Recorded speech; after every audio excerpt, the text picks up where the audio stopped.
기독교의 복음은 구원입니다. 우리 예수님께서 우리에게 구원의 길을 여셨지요. 구원은 우리가 죽어서 천국 가는 그 구원은 정말 영원한 구원이지요.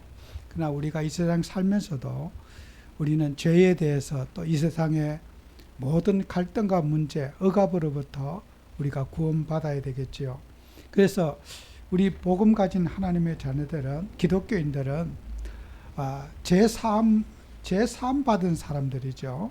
우리가 죄에 대한 용서를 받았고, 또 우리는 죄가 있음에도 불구하고 또 주님이 십자가에서 우리를 위해서 그 피값으로 우리는 자유함을 우리가 받았지요.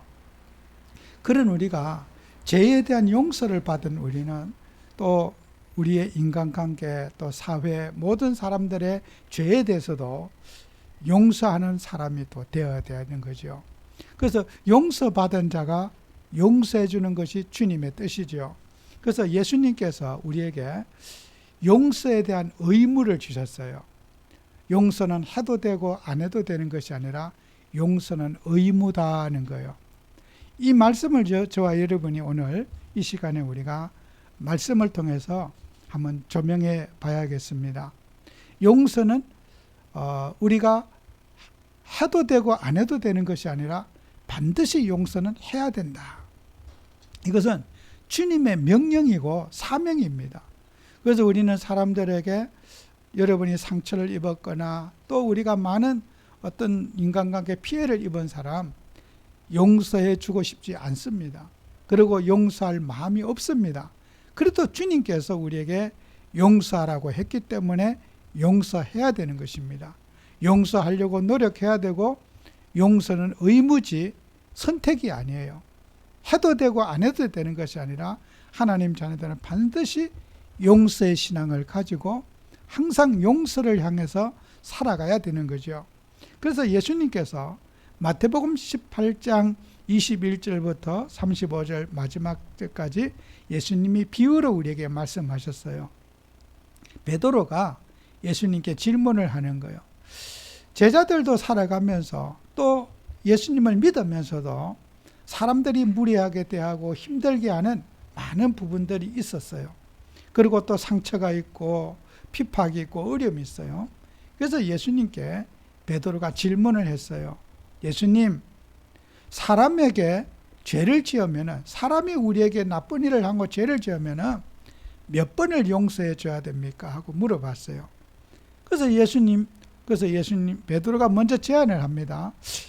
예수님, 한 7번 정도 용서하면 안 되겠습니까? 하고 질문해 봤어요. 베드로가 예수님께. 베드로는 어릴 때부터 유대인으로 태어나서 회당에서 예배 생활하고 유대 교육을 받은 사람이에요. 유대인들의 관습은 구약에서 유대인들의 관습은 죄를 지으면 3번까지 용서해 주라. 그것이 유대인의 법이에요. 그런데 베드로는 예수님을 따라다니면서 예수님은 누구를 정죄하거나 야단치거나 꾸짖거나 그렇게 하지 않으시고 어떤 불의한 사람이 와도 예수님은 모든 것을 용납해주고 사랑해주고 보살펴주니까 베드로가 예수님을 그래도 3년이나 따라다녔기 때문에 눈치껏 본 게 있어요. 예수님은 유대인이 생각하고 있는 용서보다는 훨씬 더 예수님은 용서를 좋아하시고 관용하시고 남을 품어주고 이해해 주시는 분이나 예수님을 통해서 깨달았어요. 그래서 베드로가 그러면은 우리 유대인들은 3번만 용서해 준다고 배웠는데 예수님은 배 이상 7번 정도 용서해 주면 안 되겠습니까? 하고 물어봤어요. 그래서 예수님 대답이 뭐라고 그러시냐? 7번씩 70번이라도 용서해 주라. 예수님이 그렇게 답변을 하셨어요. 제자들이 그 말을 이해하기 어렵지요.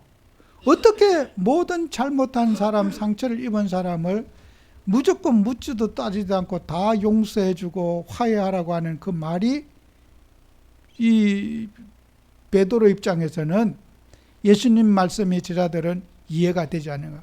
사람이 바보처럼 간쓸개도 없이 무조건 사람을 용서해 주고 용납해 주면은 그게 되겠느냐? 죄 지었고 잘못한 사람에게 징계를 내리고 잘못을 따지고 해야 되는데 7번씩 잃은벌이라도 용서해 주면은 이게 무질서해서 되겠느냐고 하는 이제 제자들에게 정말 예수님의 말씀에 대해서 답답함을 가지고 있었단 말이에요. 이래가지고 사회가 되겠느냐는 거예요. 무조건 용서만 다 해준다고 해서 이렇게 우리가 사회 질서가 되겠느냐는 거예요. 근데 예수님이 비유로 말씀하시는 거예요. 왕의 신하가 빚을 졌는데 1만 달란트 빚진 자가 있다. 그래서 왕이 명령을 내려서 갚아라. 그랬더니 갚을 것이 없어가지고 땅 팔고 마누라 팔고 자식 팔고 모든 소유 다 팔아서 갚아라. 소유 다 팔아봐야 1만 달란트의 빚을 갚을 수가 없는 거예요. 1만 달란트라고 하는 단위가 얼마나 큰 단위냐면요. 유대, 이두메, 사마리아 지역의 1년 세금이 600달란트 뿐이 되지 않아요. 그렇게 어마어마한 돈이에요. 갈릴리와 베레아 전체 그 지역의 사람들 1년 세금이 200달란트 뿐이 되지 않아요. 그러면 유대 전역 전체 나라 다 합쳐서 1년에 세금이 800달란트 뿐이 되지 않아요. 그런 어마어마한 1만 달란트면요. 개인이 절대로 갚을 수 없는 천문학적인 돈이에요. 어떻게 갚아요? 근데 그 주인이 갚을 것이 없나이다 하고 회개하니까 주인이 왕이 다 탕감해 줘 버렸어요. 그래, 내가 빚을 다 탕감해 주마 이렇게 했어요. 그 주인이 이제 집에 돌아갔어요. 집에 하인이 임금의 신하가 집에 돌아가 가지고 자기 친구가 동료가 100데나리온 빚이 졌어.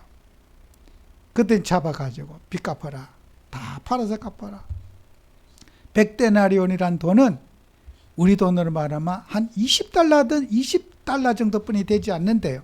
그 작은 돈을 빚졌다고 해서 못 갚는다고 때리고 심히 때리고 감옥에 쳐넣어버렸어요.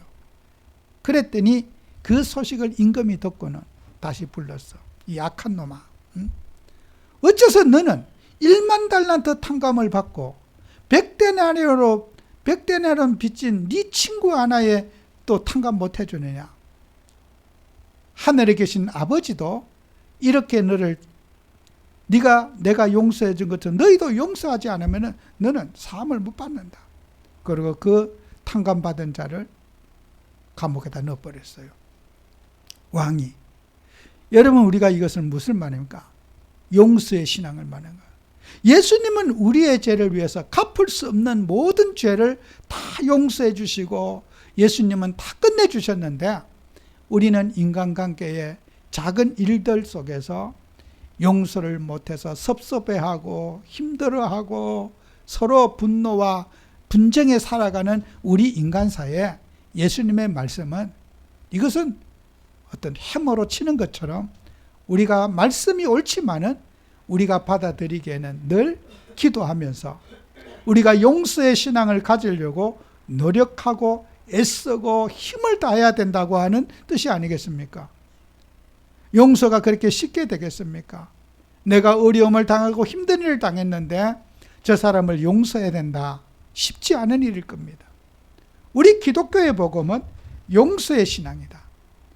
예수님은 우리에게 빚을 갚으라고 요구 안 했지만은 그 임금의 신하가 탕감을 다 받았지만은 그는 평생을 임금에게 고마워하고 나를 1만 달란트 빚졌는데 우리 왕께서 다 나를 그냥 빚을 다 탕감해 주셨다는 감사함 속에서 어떻게 해요? 용서받은 자는 당연히 100데나리온 빚진 그 자기 하인, 자기 친구도 탕감해 줘야 되는 것이 빚을 탕감받은 자가 탕감해 나도 남에게 나를 어려움을 준 사람에게 탕감해 줘야 된다고 하는 그 빚 갚는 자의 자세를 가지고 살아야 되는데 임금이 그렇게 호의를 베풀어주고 정말 살려줬는데 그런 빚을 갚은 자로서의 탕감받은 자가 내가 그런 용서하는 신앙을 갖지 못했다면 그는 그리스도의 제자가 아닌 거예요. 오늘 우리 하나님 자녀들 항상 예수님 앞에 우리는 빚졌어요. 영원히 갚을 수 없는 빚을 졌어요. 우리는 주님 앞에 영원히 죄인이고 갚을 수 없는 채무자예요. 우리는 죄값을 갚을 수도 없고 죄값을 담당할 수 없는데 예수님이 우리를 사랑해서 십자가에 죽으심으로 우리의 죄를 깨끗하게 주님이 사함을 주셨어요. 우리가 사함받은 우리는 어떻게 해요? 사람을 용서하고 사랑하고 희생하는 것은 탕감받은 자의 당연한 삶이겠지요. 그래서 우리는 하나님께 우리는 빚은 반드시 갚아야 된다는 것이 구약과 신약의 법이에요. 출애굽기 22장 3절에도 도둑은 반드시 배상할 것이나 배상할 것이 없으면 그 몸을 팔아 그 도둑질한 것을 배상할 것이요. 도둑질한 사람이 갚을 게 없어요. 그러면은 몸을 팔아라. 안 되면 자식도 팔아라. 다 팔아라. 그리고 갚아라. 갚을 것 없었으면 노예까지 되어야 된다. 예수님이 마태복음 18장에 인용하신 이 비유도 예수님은 어떻게 해요? 빚은 반드시 갚아야 된다는 거예요. 빚은 갚아야 되는 건데 너희들이 안 갚고 사는 것은 예수님이 우리가 채무자의 자세로 살아야 된다는 거예요. 그게 주님의 뜻이라는 거예요. 빚은 안 갚아도 된다? 아니에요. 우리나라도 그렇잖아요. 신용불량자가 되고 어디 카드를 써서 돈을 못 갚으면 국가가 이제 어떨 때는 탕감을 해주기도 해요. 신용을 복원시켜줘서 경제활동할 수 있도록 국가가 해주는데 제가 이제 다른 미국이나 일본 여러 나라들 얘기 들으면은 국가에서 신용불량자를 탕감해주는 법은 없대요. 왜 그러냐? 탕감받은 사람은 똑같은 죄를 또 불량자가 된다는 거예요. 국가에서 탕감을 해줬는데 또 다시 이제 같은 죄를 저질러서 또 신용불량자가 된다는 거예요. 국가가 나에게 내가 잘못 살아가지고 빚을 져서 신용불량자가 됐으면은 신용을 복원시켜줬으면은 평생을 내가 나는 앞으로 신용관리를 잘해서 이런 국가의 어려움을 안 줘야 되겠다 하는 그런 자세를 가졌다면은 국가도 얼마나 고맙겠어요. 근데 국가가 탕감을 해주고 나면은 그것은 잊어버리고 또 옛날 습관 안 버리고 돈 함부로 쓰고 함부로 카드로 뭐 쓰고 하다가 또 불량자가 되는 거예요. 우리가 탕감을 해주는 목적이 뭐예요? 새로운 삶을 살아라고 하나님 자녀에 걸맞는 삶을 살아라고 탕감을 해준 거란 말이에요.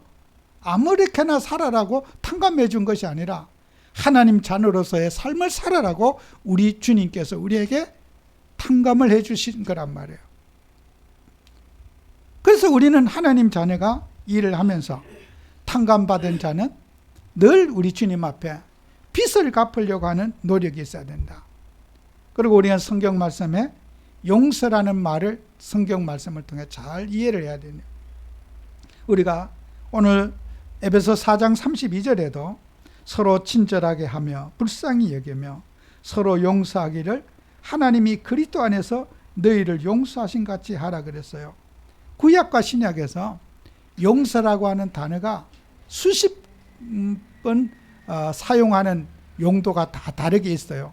제가 여기 몇 가지만 주보에 올렸는데 우리가 살락이란 단어는 히브리어로 들어 올림으로 가볍게 한다.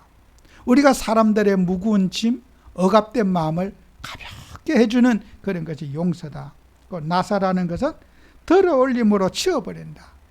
어떤 인간이 어떤 죄의 멍에 속에서 묵어 있는데 치워버린다는. 그리고 덮어준다. 허물을 덮어주고 사람들을 감싸주고 어떤 죄를 지적하는 것이 아니라 죄를 그냥 감싸주는 행위, 그걸 덮어준다. 그죠? 신약에서는 에피암이라고 용서받은, 탕감받은 빚, 그리고 카리조마이라고 하면서 무조건 대가 없이 공짜로 다 용서해 준다. 그죠? 일부만 용서해 주는 것이 아니라 공짜로 그냥 내가 80%만 용서해 줄게. 나머지 20%는 당신이 나한테 뭘 해야 돼가 아니라 용서는 뭐예요? 공짜다. 무조건이다. 조건을 걸지 않고 우리는 다 용서해 주는 것이다. 그죠? 그것이 바로 성경이 말하는 용서의 의미예요. 어떤 대가를 받고 용서해 주는 것이 아니라, 행실이 이뻐서 용서해 주는 것이 아니라, 어떤 그 사람의 자격이 있어서 용서해 주는 것이 아니라, 아무 행동이 변화되지 않고 그 사람의 행실이 뭐가 달라진 것이 없어도 우리는 용서해야 된다는 거예요. 내가 저 사람이 나에게 어떤 액션을 취하지 않아도 공짜로 무조건 용서해 줘야 된다. 이것이 바로 그리스도 예수님이 말하는 용서라는 거예요. 예수님도 우리에게 그런 용서를 해 주었어요. 인간의 행실이 안 고쳐져도 예수님은 용서해 주셨어요.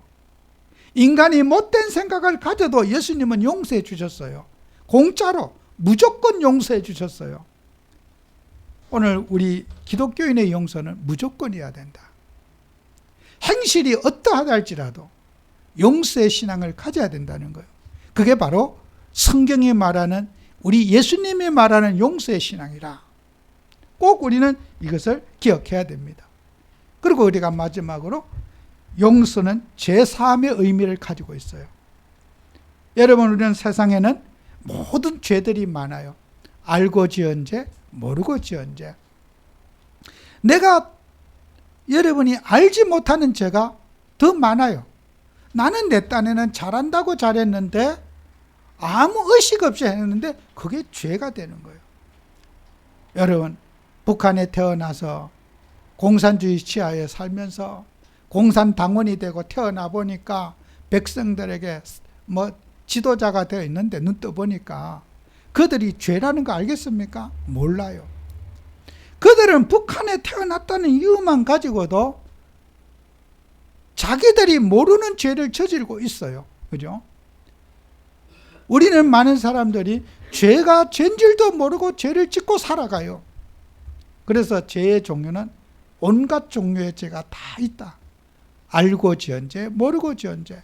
나는 죄가 아니라고 생각하는데 하나님 보실 때는 죄가 되는 게 있고, 나는 바르게 살았다고 생각하는데 하나님 보실 때는 바르게 살지 못한 것이 있다는 말이에요. 그래서 우리가 세상의 모든 인간관계에 일어나는 죄, 가정마다, 개인마다, 사회마다 다 죄가 달라요. 대한민국에서 국법을 어기면 죄가 되고, 북한에서 국법을 어기면 죄가 되고, 일본에서 법을 어기면 죄가 되는 거예요. 우리는 온갖 죄는 어떻게 해요? 예수님이 다 용서하셨다는 거예요. 알고 지은 죄, 모르고 지은 죄, 우리 예수님은 깨끗하게 끝내주셨다는 거예요. 단 한 가지, 용서 못 받는 죄가 있다는 거예요. 성령을 해방한 죄, 이 용서 못 해준다는 거예요. 하나님이 성령을 의지하지 않고, 하나님을 의지 않고 우상을 숭배하고 다른 신을 섬기는 거, 그죠? 이거 용서 예수님 못 한다는 거예요. 용서할 일이 있고 용서 못 할 일이 있다는 거예요. 우리 주 예수 그리스도를 붙잡지 않고 예수님을 믿지 않고 다른 신을 믿어가는 것은 예수님이 용서 못 하겠다는 거예요. 우리는 우상과의 영적 전쟁을 하셔야 되는 거예요. 우리가 다 용서하라고 해서 우상까지 용서해 주라는 것은 아니에요. 그죠? 하나님을 떠나서 인간이에요. 미신에 빠져 있고, 우상에 빠져 있고, 미신에 빠져 있고, 귀신을 숭배하고 있는데, 그래, 잘해, 괜찮아, 괜찮아. 그런 용서는 하나님이 기뻐하지 않는 용서인 거예요. 그죠? 점쟁이를 찾아가고, 미신을 지키고, 그런 사람에게 용서하라고? 우리는 하나님 믿으면서 사람관계에 일어나는 모든 죄는 다 용서할 수 있지만, 우리는 하나님을 배역하고 하나님을 떠나서 귀신을 섬겨가는 그 우상 숭배의 죄는 우리는 그리스도 예수 이름으로는 싸우면서 이 우상을 하나님 믿는 여호와 하나님을 믿는 신으로 우리는 바꿔야 될 책임을 갖고 있다는 거예요. 우리는 다른 데 싸우면 안 돼요. 우상과 영적 싸움해야 된다. 정말 저 미신과 잡신을 믿는 저들과 영적 싸움해야 되는 거예요. 누가 참된 그리스도인지, 누가 참 하나님인지, 예수님만이 진짜 그리스도가 되시는지, 이것을 우리가 가지고 싸워서 승리해야 되는 거예요. 여러분의 각자 현장에서 정말 그리스도신 예수님이 참 신이고 참 하나님을 우리는 증명해내야 되는 거예요. 그게 용서의 신앙을 가진 우리예요. 그죠? 우리는 하나님의 일을 하면서 정말 우리는 싸워야 할 일이 있고 용납해 줘야 될 일이 있는 거예요. 그죠? 세상의 인간사의 모든 갈등과 문제는 다 용납해 주셔야 돼요. 나하고 이해가 안 가도, 생각이 달라도 우리가 이해하려고 노력하는 자세를 가지고 살아야 돼요. 우리 대한민국에 우리 많은 국민들이 상처를 받으신 수많은 국민들이 있을 거예요. 대통령이 유고가 돼 있고 또 뭐 한다. 얼마나 많은 우리 백성들이 어려움 당하겠습니까? 마음의 상처를 보다듬어 주고 위로하고 용납해 줘야 될 거예요. 그죠? 우리 대한민국 국민끼리 서로 싸우고 감정 가지는 것은 하나님 뜻이 아니에요. 우리 온 국민이 우리가 기도하고 있잖아요. 대한민국이 하나 되고 화해하고 분열과 갈등의 귀신들이 없어지라고 우리가 통성으로 기도도 하고 마음을 모으고 있지 않습니까? 우리는 인간사의 모든 일은 서로 용납하며 기도하는 동지들이 돼야 되는 거예요. 그죠? 여러분이 나라와 민족을 위해 기도해야 될 이유가 여기에 있는 거예요. 국가를 위해 기도해야 되는 거예요. 정말 국가가 안정되고 이 나라가 제사장 국가가 돼서 세계복음하는 민족이 되고 주님의 뜻을 읽고 정치 경제가 빨리 안정이 되고, 이것은 대한민국 국민으로서 당연히 우리는 나라와 민족을 위해서 기도해야 될 일이에요. 그죠? 이것은 하나님의 뜻입니다. 그러나 우상 숭배하고 귀신을 믿고 점술에 의지하고 그런 우리가 하나님과 반대적인 적 그리스도와는 우리는 어떻게 해요? 용서해서는 안 되는 거예요. 그죠? 귀신과 사이비 이단 종교들은 용서하지 말고 그리스도의 권세를 가지고 영적 싸움에서 승리하셔야 됩니다. 주 예수 이름으로 저 정사와 권세 잡은 사단마귀 귀신들, 우상으로 몰고 가는 귀신들과 싸워서 승리하는 저희들이 돼야 됩니다. 그죠? 오늘도 우리는 이 언약을 가지고 여러분이 꼭 승리하셔야 됩니다. 마지막 결론으로 여러분에게 말씀드립니다. 우리는 기도의 내용이 참 중요합니다. 우리는 성경에서 많은 기도의 사람들이 있겠지만 사도행전 7장 60절에 서대반 집사님의 기도는 우리에게 기도의 모델로 삼아도 틀림이 없을 것입니다. 돌에 맞아 죽으면서 피 흘리면서 돌에 맞아서 돌로 맞아 사형을 당하면서 기도합니다. 하나님, 저들의 죄를 용서해 달라고 기도하는 거예요. 그 말이 뭐예요? 하나님을 몰라서 분노와 감정 속에 돌 들고 던지는 저 강팍한 마음, 하나님이 저들의 영혼을 치유해 달라고 기도하는 거예요. 그죠? 돌에 맞으면서. 저는 이것이 기도의 모델이라 생각합니다. 나에게 피해를 주고 돌을 던지는 사람을 위해서 저들의 완악한 마음 하나님이 용서해 주시고 위로해 달라고 기도하는 서대반 집사님의 마음처럼 우리도 서대반 집사님의 기도처럼 그렇게 기도해야 될 거다. 정말 멋있는 기도요. 이것은 기도의 작품입니다. 우리가 이것은 모델로 삼아서 서대반 집사님의 기도와 영적 생활에 이룰 수 있도록 우리도 그 목표치를 정해야 될 것입니다. 기도의 수준을 정해야 될 것입니다. 그죠? 육신의 감정과 기분과 환경에 따라서 기도하는 것이 아니라 정말 믿음의 선진들이 우리에게 보여주신 그 기도의 모본을 가지고 우리가 살아야 된다. 아브라함이 소돔 성의 멸망을 놓고 기도합니다. 의인 50명만 찾으시면 어떻게 하시렵니까? 의인 40인을 찾으, 의인 30인을, 20인을, 의인 10명을 찾으시면 어떻게 하시렵니까? 그 애절한 멸망받고 타락과 그런 세상 속에 섞여 사는 멸망받는 백성 가운데 기도하는 아브라함의 모습처럼 우리도 그런 기도의 모습을 가지고 이 시대에 멸망받고 하나님 없어 무질서하고 갈등과 분열 속에 있는 이 현장을 놓고 우리는 아브라함의 애통하는 기도가 있어야 될 겁니다. 그죠? 모세가 이스라엘 백성들이 범죄하고 우상숭배하면서 정말 하나님이 저들의 백성의 죄를 용서하지 않으시거든 하나님이 내 이름을 생명책에 지어버려 주옵소서. 저들의 죄를 용서하지 않거든 나를 차라리 지옥에 보내달라고. 그 백성을 사랑하는 그 마음. 저들이 지옥 간다면 나도 가게 해주세요. 내가 백성의 지도자로서 저들이 지옥 간다면 나 천국 갈 자격이 있습니까? 저도 지옥 가야 됩니다. 예수님, 저들의 죄를 용서하지 않으시거든 하나님 내 죄를 나를 천국 장부에서 지워버려 달라고.